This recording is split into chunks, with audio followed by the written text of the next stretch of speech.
आज आम्ही दुर्गादेवी मंदिरात चाललोय आणि हे मंदिर दुर्गादेवी टेकडी म्हणून ओळखलं जातं आणि हे अप्पू घर आहे तिथेच आहे। या उद्यानामध्ये खूप झाडे आहेत आणि असं वाटतं की जंगलच आहे।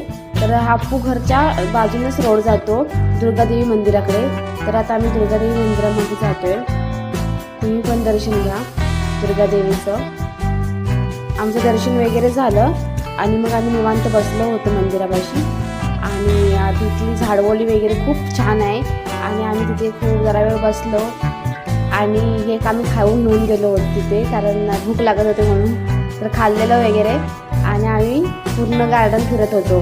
तर आम्हाला झोका घ्यायचा होता, तर हे बघा किती मोठ्याने झोका घेत आहेत। तर खूप भारी वाटतं, तुम्ही पण या टेकडीवरती।